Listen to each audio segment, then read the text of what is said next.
Hello everybody, my name is Roxtus. And I'm Soulgale. And welcome back to Warframe. What, you ready? Yes. Alrighty, Chroma How To. How to. So how you get Chroma? You get him from the new strange New quest. Strange. Where is that? There's that New Strange. The new strange. So you get him through New Strange. You have to go through the quest line. You'll be able to get each of his parts. Don't sell his parts. If you do sell his parts, they will be a pain to get back. Cephalon Samaris charges quite a bit, and it takes quite a bit of time to be able to go and get his parts back. So definitely do not sell your parts when you're trying to go through New Strange. I don't think I ever sold my parts, but just a heads up, you don't want to. Nope. You definitely don't want to. For Chroma, though, he is a buffer. He is a very good one for just helping out your team and making sure that no one dies and that they do a ton of damage altogether. Well, should we go ahead and take a look at the abilities? Yes. Let's see what he can do. All right. Alrighty, I am in the wrong. I'm in the wrong one again. This keeps happening. I don't know why. Alrighty, we got a passive. Wings sprout for an additional jump and additional bullet jump. So this is interesting. It basically, I believe, gives you a third jump. Just gives you an additional third jump. This is pretty cool because instead of just jumping, doing a double jump, now you're doing a triple jump. So that's pretty cool.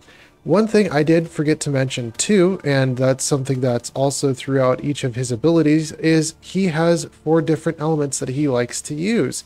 He likes to use fire, ice, toxin, and electricity. And to start off with your base element, you can pick and choose at the start of your mission what element he uses by changing his appearance and changing what emissive color he has on. So if you go green, you'll get some toxin. If you go yellow, you'll get some fire. If you go white or a gray or a black, you'll get ice and get icy cold. Brr. Brr. And then if you go a blue, you'll get electric for the electric. Now this is something I also didn't mention in Equinox as well. Equinox, I forgot this in Equinox's video, but the appearance tab. If you change Equinox's emissive color to something bright and light, you'll get the day form. And if you go super dark, you'll get something in the night form. So it'll change which one you'll start the mission in, whether it be day form or night form. So that's something I completely forgot about Equinox, but it's pretty much the same thing with Chroma. If you change around his colors, it will change around what statuses you deal, or what status you start off with at the very beginning of the mission. So instead of, hey, you know what, I want to be fire every single mission, you can change this emissive to fire or whatever you want it to be. I kind of wish that there was just kind of an option here, just because, hey, you know what, I want to be green just like a dragon or something like that. And I also do want fire though instead of toxin because I like the fire. Customization wise, I kind of want that because I want my dragon to look a certain way, and having to change my emissive colors changes my customization altogether. And then if I want to swap over to fire, that doesn't really help, especially with customization. So you can see there where that's just kind of a nuisance a little bit, but we can live with it. I do wish for like a little changer right here. Hey, I want fire, and you can just kind of like cycle through which one you would start with. That would be pretty interesting. Same thing for Equinox. That would be pretty good. Alrighty. Oh no, it switched back. Alright, so that's the passive, triple jump. We got Spectral Screen. Chroma turns into a little flamethrower. Exhale a deep breath of elemental destruction. Tap to cycle through the elements. So you basically tap this ability and you'll cycle through cold, toxin, fire, and electricity. And hold to cast. You'll get a little flamethrower. The chosen elements applies to all of Chroma's abilities. So this changes up all of your elements, whether you want one of the 4, toxic, electricity, cold, and fire, and it changes it up for elemental ward, and it also changes it up for your effigy. Vex Armor has no elemental configuration here. So Spectral Scream, you'll be able to cycle through which element you want throughout all the elements. So this is pretty useful. And then, of course, hold and you'll breathe fire. Drain is 10 upon holding the ability, and the drain per second after the ability is held down and you're starting to do your flamethrower is 3 per second. Damage per second is 400 of your selected element. Range is 10 meters for your little flamethrower range. You have a status chance of 100% for each of those elements, doing what each element does at its best. Your spread range is 10 meters. And this is interesting because if you're pointing toward one unit and you hit that one unit with Spectral Scream, regardless if you're looking at another unit within 10 meters, it'll latch on to that second unit and deal the same statuses. And I don't know if it applies damage as well, but it applies the same statuses onto that second unit. So that's really, really interesting to take note of there. I did not know that. Yeah, it's a pretty good, useful little ability. Yes, and then Elemental Ward. This one is a very tall order. As you can see with Spectral Scream, we can actually read the name of the ability at the very top of the window. And as soon as we pop open Elemental Ward, we can't see anything. No.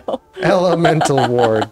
Depending on Chroma's elemental alignment, as an offensive area of effect is created, or Chroma is and its nearby allies are imbued with defensive energy. So the drain is 50, radius is 12 meters, and duration is 25 seconds. Now this ability is split into 4 different parts depending on what element you have chosen via Spectral Scream. You will be able to notice on the bottom right hand corner in game which element you have selected for the ability. For heat, electricity, and toxin and cold, there are all 4 different auras that get projected. Now, I want to make this clear. When you're doing drain, the drain is 50 and the radius is 12 meters. The radius for this ability, I'm going to use 2 different verbiages for this. I'm going to use contribution and I'm going to use aura. The radius for the contribution range is 12 meters. Every other ability underneath this has a different range depending on each of the elements. Okay, so contribution range, this ability from Chroma gets contributed to anyone that's in his aura, any teammate that is in his aura. So he gifts everyone a aura, which helps them out. It buffs them out. So he's Mr. Buffer here. So we have heat. Heat adds 55% added health to a unit if you have heat on. The damage per second is 100 if enemies are within that aura, whether it be your aura or an ally's aura. The status chance for that heat damage to proc heat is 10%.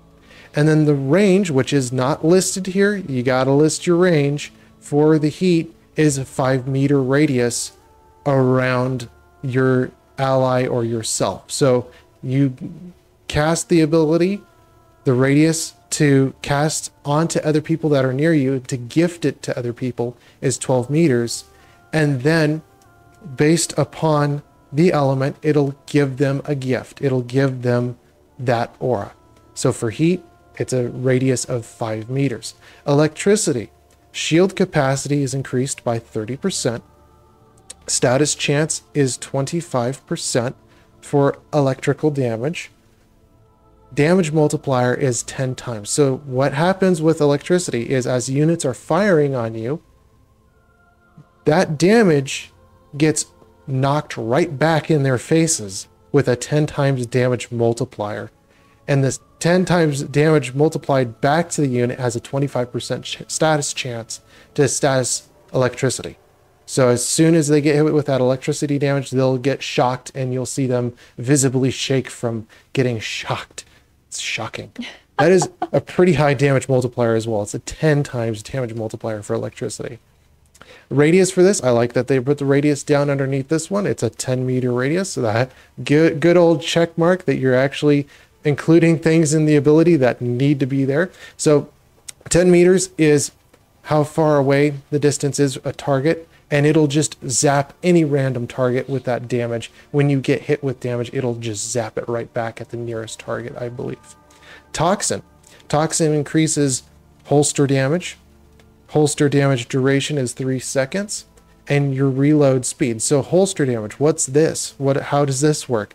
Well, it increases your reload speed. As soon as you reload, you'll get holster damage bonus. So as soon as you reload, you'll get, from holstering and putting the weapon away and pulling it back out again as fully reloaded, brand new, fully reloaded, you'll get 35% bonus damage. That damage duration that damage is available is only 3 seconds. As soon as those 3 seconds elapse, it's gone. So it's nice that you have reload speed in there, so you can just keep on reloading and reprocking that holster damage, which is 35%. Status chance is 50% chance, and this also does a base damage around you. This is also not listed, and also the range is not listed on this as well. So the damage is toxin damage. It does 5% of a target's maximum health per tick of toxin. And what this means is that 5% damage, health damage, is dealt over a period of 6 ticks of toxin. Toxin always does 6 ticks. So to begin with, we're going to start at how this happens. Status chance is 50%. It has a 50% chance, if the enemy is in the aura, that the enemy will be hit with toxin damage. When that proc happens, toxin will be applied to the unit. Toxin lasts for 6 seconds, and during those 6 seconds, every 1 second of those 6 seconds, it will be dealt 5% of the target's maximum health. That 5% adds up to 30% of the target's maximum health. That is a lot. That, especially against Corpus, that will do significantly well, especially earlier in the game or even later in the game. It'll just start ticking. You'll see their health just completely go down. That's pretty useful there. All right. Yeah, again, I wish they put more into this ability. I wish they actually showed a little bit more of some of this stuff. Like, they need to obviously put in some more details on where the damage is, how far away the unit can be. Obviously, that's just not something that they took the time to put into this ability, but it is what it is. So, cold armor is added 145%, so it buffs your armor. The damage multiplier is 3, and the status chance is 25. And again, you're left guessing what those things actually do. So status chance is well, let's back up here.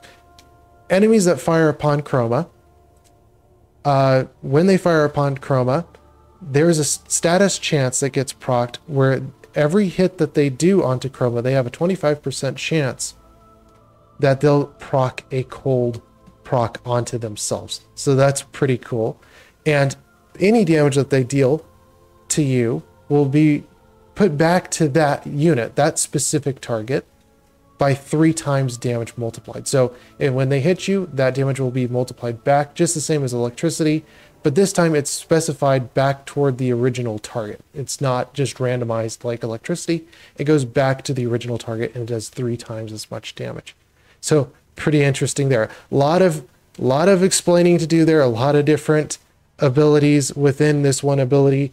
But the nice thing is you can switch over to whichever one you want. So if you are ranged and you have a firearm, Toxin is really, really useful here because you have this huge reload speed and you have the holster damage, which is really nice for firearms and anything like that. Cold is really useful for just making sure that everyone stays alive within your aura. Adds a huge amount of armor, just making sure that those lighter frames, whether it be Equinox, Mag, or someone that just doesn't have a whole bunch of armor like Ash, that they are able to actually stay alive. Electricity is just kind of a retribution. It just shocks back at units and it does a huge amount of damage. That is pretty high with a 10 times damage multiplier. And heat just adds a little bit more health, more maximum health, If you have a percentage health heal, that would be really useful, but I really don't know of any Warframes that actually do that. And of course, the status on the heat is pretty low, so that's not really useful for an armor strip. So heat just kind of falls off there. The most useful one, though, we can definitely say is cold, as this aura can be projected to your allies, and it definitely keeps them alive. So that's really, really useful there. Vex Armor. Vex Armor. When shields are hit, Chroma and nearby allies' armor grows stronger, and when health takes a hit, weapon damage increases. So, you notice, shields are hit, Chroma and nearby allies' armors grow stronger, and the maximum shields that you have to have drained to get all the armor growth off of this, regardless of how much power strength you put into this ability or not, is 400 shields. As soon as you drain 400 shields, you'll get the maximum benefit for your armor growth. Weapon damage is off of health when your health takes a hit. To get the maximum value of this, regardless again of power strength, is 100 health. As soon as you lose 100 health, you'll get the maximum damage you can get out of this ability. Super, super useful to know what point you'll actually get the maximum values of your ability. Drain is 75 energy, duration is 25 seconds, radius is 18 meters. Again, this is a contribution range. We're going to contribute this and gift it to all nearby Tenno and make sure that we are nice and tanky and we deal quite a bit of damage. Interesting thing to note is when you have either Spectral Scream or Effigy, both of these abilities also scale off of Vex Armor. I know it only says weapon damage increases, which would be any melee weapon, primary weapon, or secondary weapon. But as it turns out with Chroma, whether you're using Spectral Scream or Effigy, it also applies the damage multiplier here to both of those abilities as well, meaning that Spectral Scream gets a damage multiplied off of Vex Armor, which is pretty useful when just doing that. It doesn't seem like it applies to any other Warframes or any other Warframe abilities, just these two, just from Chroma, because it is his ability. And then of course other Warframes that have weapons will get increased weapon damage and of course the increased armor, which is super useful, again, just like cold, to making sure that your allies just don't keel over and die. Yeah. Effigy. Chroma turns his pelt into a massive sentry that strengthens nearby allies and engulfs enemies in elemental attacks. Again, you swap through your elements, and this will change the different elements that your Spectre here, your Effigy, will actually do. Drain is 50, drain per second is 10 per second. Damage is 400. Now, the interesting thing on the damage is that the Spectre actually deals 400 damage every 5 times in 1 second. Meaning that if you're looking at the actual damage is 2,000 every second. So it's actually a lot higher than it looks here because the Spectre actually attacks very, very quickly. Okay. Health bar is 8,000. Credit multiplier, as this greedy dragon is a very greedy dragon, any credits that get killed by the Effigy will drop, and they'll drop at a 2 times rate. Basically, they will double the drop of credits, which is pretty nice. Extra credit chance for those credits to drop is 60%. Speed increase for Chroma, he gets a speed increase by 20%, and he gets a negative armor reduction, or armor penalty here for using Effigy. He loses 50% of his armor, whether he has armor bonus based off of his cold over here with the elemental ward or Vex armor. All of his armor will be straight up chopped right in half, and half of that goes right out the window when you do Effigy. Aww. Yeah, so Effigy also does attack everything within 20 meters, so that's a pretty good range, and it does knock back things that get too close to it, so it's a pretty good defense as well, just to make sure that nothing gets really close to it. One thing that does kind of irk me with this, kind of plays with me a little bit, is it says it in the ability, and I don't think it's very true, but just depends on your point of view. It strengthens nearby enemy allies. and engulfs enemies in elemental attacks. I know it engulfs enemies in elemental attacks, but how per se does it actually strengthen nearby allies? It strengthens nearby allies with credits. That's pretty nice. But other than that, I don't see actually anything that increases nearby allies. It really strengthens nearby allies. The speed increase is just toward Chroma. I believe that he gets 20% bonus movement speed because he shreds that pelt, and he basically is lighter and he's quicker. But other than that, I don't see any real buff to allies per se within the ability. So that is kind of not needed for verbiage there. You don't really need it. But again, as I haven't really tested out the speed increase that might actually apply to allies, so that might be what they're talking about there. But if it doesn't, then that's not really useful all that much. And it isn't really useful all that much as an ability. No. Alrighty. Should we go ahead and take a look at the mods? Yes. Alright. So we have two builds here. We have Greedy Dragon and Ancient. We're going to go ahead and start off with the Greedy Dragon here. This is a optimum build for soloing. If you're solo and you just want to do Chroma solo, this is a very good build for Chroma being solo. We have Prime Sure-Footed. Go ahead and see Trinity's video for this. Knockdowns are really nice not to get knocked down. It's really nice to just stay on your feet all the time. Steel Charge for added 60% melee damage. Arcane Energize to get your energy back. Arcane Guardian for added 900 armor. This is a kind of standard setup for me. You can choose whatever arcanes you want. Just depends on your needs.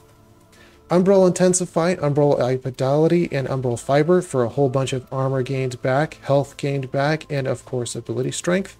These three mods pair very well with each other, and each gains increased bonuses per each additional mod that you put on from each other. If you take one off, it negates the other two. So this is a pretty nice and interesting set mod where they buff each other. So these three, of course, Chroma has a whole bunch of armor on the base. This Umbral Fiber adds quite a bit of armor, and that also gets multiplied through Vex armor. And of course, I can't even read the ability, but Ward, Elemental Ward there. Things that we want to focus on mainly is Vex armor's damage increase. This is the number one thing Chroma does really well at, is just buffing everyone, making sure we have a whole bunch of armor. Same thing with the cold on our warding halo here. Nick, what's his name?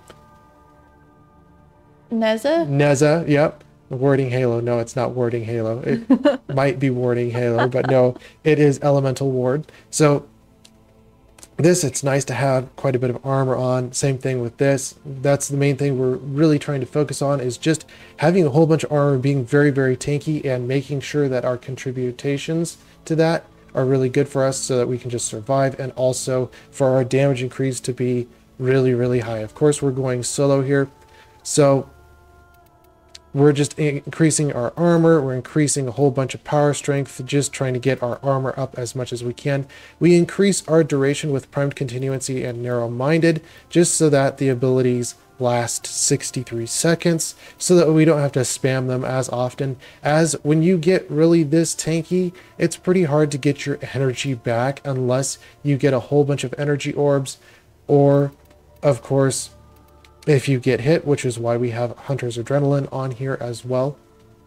Primed Flow for maximum battery, and I believe that's just it. Health here, ability strength, just to get your ability strength up. I know we are going negative efficiency here, but that's why we have Hunter's Adrenaline and Arcane Energize to be able to get our energy back. It's a pretty good build, especially if you're trying to go solo. Well of Life as well, trying to get our health back when we lose that health. Not too necessary. Our Sentinel can do that pretty well, but Well of Life if you need it. But yes, this is a very good soloing build. This is very good for that. Yeah, also, Hunter's Adrenaline and Rage do not work for Eidolon hunting. Oh, yeah. No. If you're doing Eidolon hunting, so no. But if you're in a regular tile and you're dealing with higher level enemies, this does work really, really well. But Chroma's main benefit I would have to say, is actually as a buffer. He's very good for just helping out allies. So this is for solo builds, but if you're looking for something for helping out teammates and squad mates and making sure that everyone stays alive, this ancient build is really, really going to be interesting. So ancients, corrupted ancients, if you know ancient healers, they provide an aura that gives a 90% damage reduction. This pretty much is that 90% damage reduction. Even Warframes that have the lowest armor, which is 105 armor, can get at least an 80% damage reduction, which is really, really nice. So this is really good for just helping out teammates. Steel Charge for the melee damage, Prime Sure-Footed for knockdowns. We have Umbral Intensify, Umbral Fiber, and Umbral Vitality for the trio. They pair very well together for each other. We have Blind Rage for increased ability strength. When you're playing with other players, it really does help. I know there is negative ability efficiency here, but he is very, very good just with power strength in general, upping his defenses and upping his damage.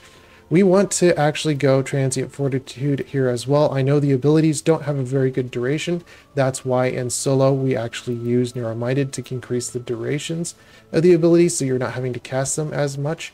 But if you're with teammates, hopefully you get a Trinity or someone who can get back energy, so that you can kind of just spam these two abilities and you don't really have to worry about it all that much. We are adding Primed Continuancy on here to try to get back some duration, because we are going to go Transient Fortitude and we add way more ability strength. We're also going to add Stretch on here. We do not want to be using Narrow-Minded. This does not help, especially when we're trying to give everyone else a buff. And especially with the radius, it's a pretty small radius, so we don't really want to be going negative range here. We want to be using basic stretch, and we don't want to be using overextended, because overextended takes out our ability strength and therefore it negates our bonuses that we can give to allies. Primed Flow for maximum battery, making sure that we don't lose a whole bunch of our energy, and +2, since our abilities use quite a bit of energy, we don't want to be stuck in a situation where we can't cast. Yeah. Yes, and that's that. For a really greedy dragon, what you could do for the effigy, if you're looking for the credit multipliers, is you can go full efficiency. This is what I would do if I was doing something like this. I would go Fleeting Expertise, and I would use Streamline at 25% just to get efficiency maximized with this, because it does have a drain per second. You can use Guided Effigy to make sure that the effigy is mobile and you can move the effigy around. That would be pretty useful. I would go maximum battery for that using Primed Flow, making sure that you have more energy overall, just so that you can just be able to move the effigy wherever you need it. I would use the same 3 mods, Umbral Fiber, Umbral Intensify, and Umbral Vitality, as they pair very well for each other within this. If you don't, you can just use the basic mods for that. I would not add Power Strength, as you want to be very efficient for this. Primed Continuancy would be pretty good as well, making sure that you don't drain a whole bunch per second, trying to get back that energy. Let's see what this starts looking like. So we have those two. Gonna add on these 3 here. Gonna add on that. I love my melee damage. I'm never gonna go without that. No. So we really don't want to go that. We definitely want, I would think, the Guided Effigy, maximum battery, and then of course our efficiency mods. So yeah, that would probably be it for that. Yeah, I wouldn't go too much power strength too much with this. This would be more for just credit farming. The effigy already does pretty good damage already. The one thing to note though is Vex Armor does increase the damage on this ability, and it's already up pretty good, so it would be more for lower levels. So you could use effigy for getting credits, but again, this is a really sucky ability. I don't know why it says it strengthens nearby enemies, because it really doesn't all that much.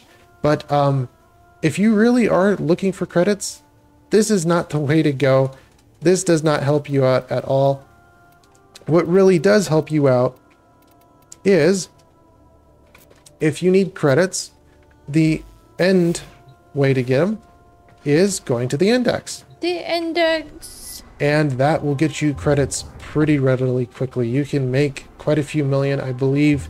Yes, doing the high risk investment, you can get 250 per round for your return, which is quite a bit of cash, but you do have that risk where if you die, you will not get your credits back. So if you want to, you can use Chroma for just getting some early game cash, just to be able to get your stuff down on the table.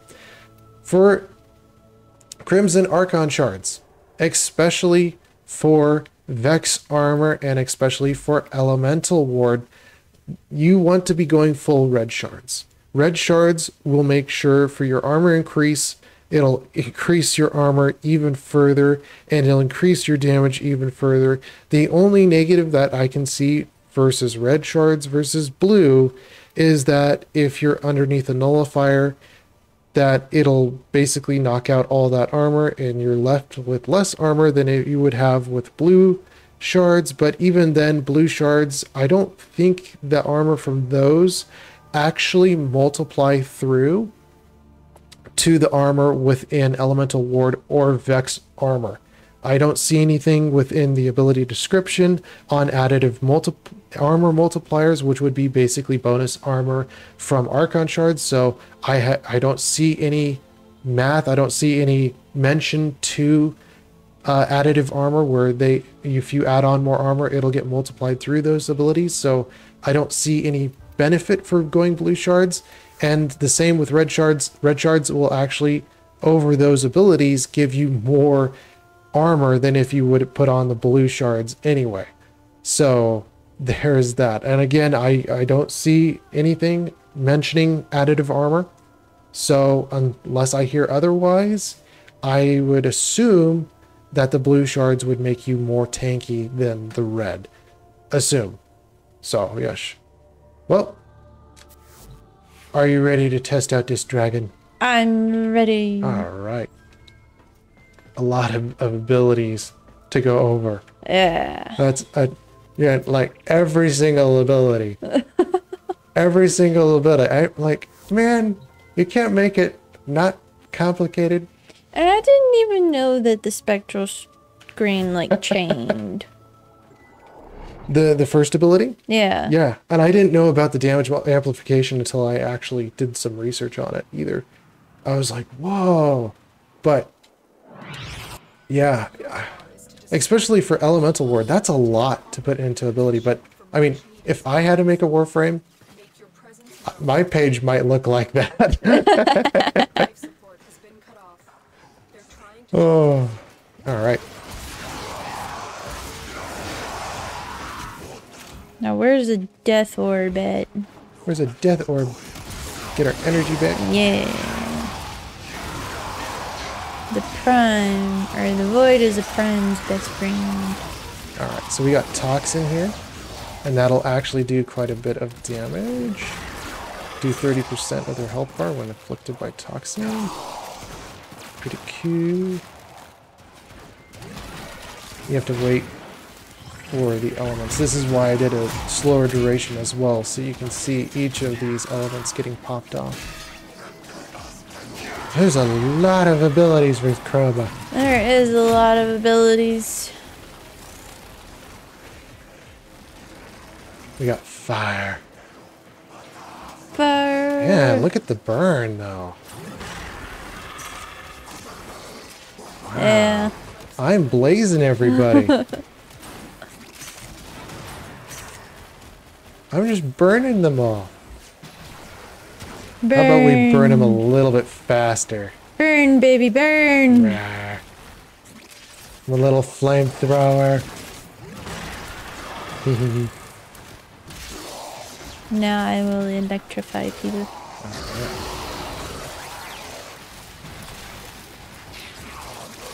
Now I got code.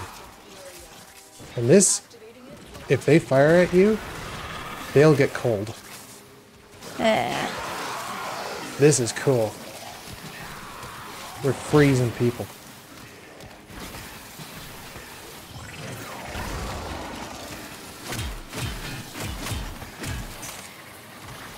Let's freeze some people. Oh. Spectral Scream still goes off if you melee.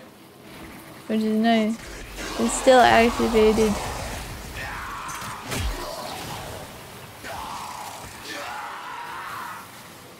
Ooh, look at that.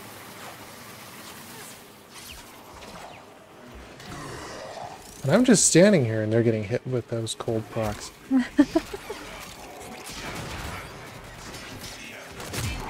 Alright, next up is electricity.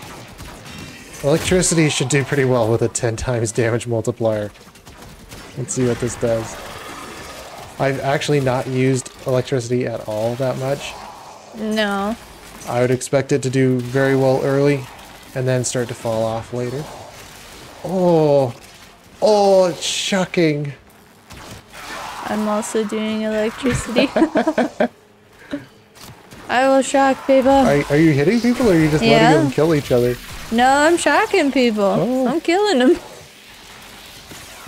Rawr. Oh, Chroma's a fun one. And we got Toxic again. Which this is mainly, I would think, for your fire rate, so that you can be able to reload nice and quick. Yeah. Yeah, that was much quicker on the reload there for the Ignis. Not so much for the damage, I'd have to say. Super cool. Oh, you know what my favorite one is? I'm a little flamethrower. You like the fire? I'm a cute dragon and I'm a little flamethrower. And well, I'm a dragon because I'm Spyro. Oh, Look at my color are you a scheme. purple dragon? I'm a purple dragon. You not see my colors? Yeah. You see my colors? Oh. You purple and yellow. I'm purple. I'm Oh, Spyro. do you have effigy or no? No, I don't. Oh, no. I have healing though. This flame though does pretty well. Yeah.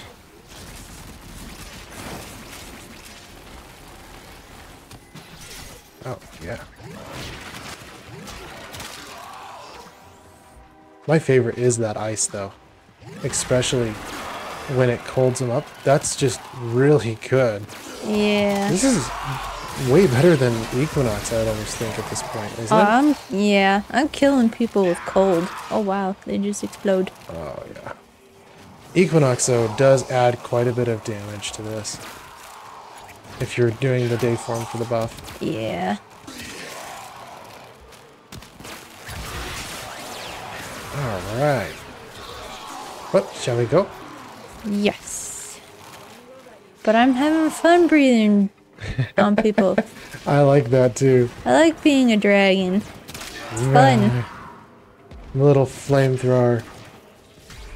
Whack.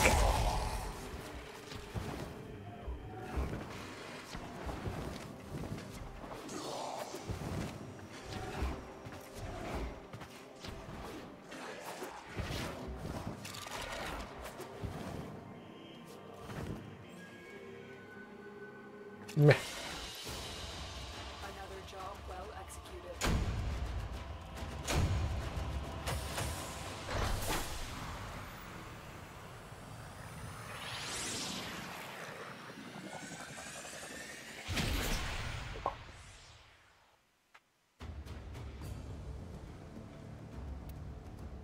Alright. So there is Chroma. Chroma. So, some interesting notes on Chroma is, yes, he does give really good damage reductions to your allies. He's a really good buffer. He just reminds me of an ancient healer all over again. Just huge amounts of armor. I believe he can get upwards to like 10,000 armor or something like that at full Goodness. build. So this is to the point where he gets really, really tanky, and then he makes sure that all your allies across the board just don't die. In and of himself, if you're going solo, there is going to be a cap with Chroma where he only does 8 or 9,000 maybe, or 8 or 9 or 10 times damage multiplier on that Vex armor. So even with that armor reduction, as soon as you hit, or the damage multiplier, as soon as you hit levels 70 to 100, they're going to have 90% damage reduction at that point. When they get to the point of having 90% damage reduction, that damage buff doesn't do anything for you. It's better to actually have a full armor strip at that point, because it just strips all those resistances away and you can just go through without having to multiply your damage to that point, to that extent. But if he is paired, and especially his abilities, he's very much so a buffer within his abilities. If he's paired with Frost, Equinox, or Frost, Trinity, or Mag, or someone like that, where they can start doing armor strippage, even Saran at that point, I think Saran would be really happy with him because he would make her tankier. She would start dealing a lot more damage with just melee weapons. I don't think this applies to abilities, but it would be interesting. I know Equinox applies to abilities where, you know, he would definitely help Saran with the spores and be able to get the damage up. But especially if you're in a squad with Trinity and or Frost or Mag, where they can strip armor at higher levels, this is going to be really, really useful because of that damage buffer. And he buffs not just himself, he buffs all 4 squad mates. So if you have someone with quite a bit of energy to spare, like Trinity, she would be more than happy to share her energy with Chroma because of that damage multiplier. This is, at that point, 10 times damage. This is huge, especially considering most things, like even Saran, only hit 3,000 to 5,000 damage cap on her ability per tick, per instance of damage. When you're talking about weapons, most weapons can hit at least millions of damage, if not beyond that. And then you're taking that million of damage, you're multiplying it by 10, and you're getting 10 million. So this is huge for Chroma because he's just buffing those weapons, and those weapons are dealing even more insane amounts of damage. Whew. He is the buffer. The buffer. Oh, I love that infested ancient, the healer reference, because it really, for him, he really feels like that. But yes, well, is that all the time we have for this episode? Unfortunately, yes. And we will see you guys in the very next video. Bye-bye. Bye-bye.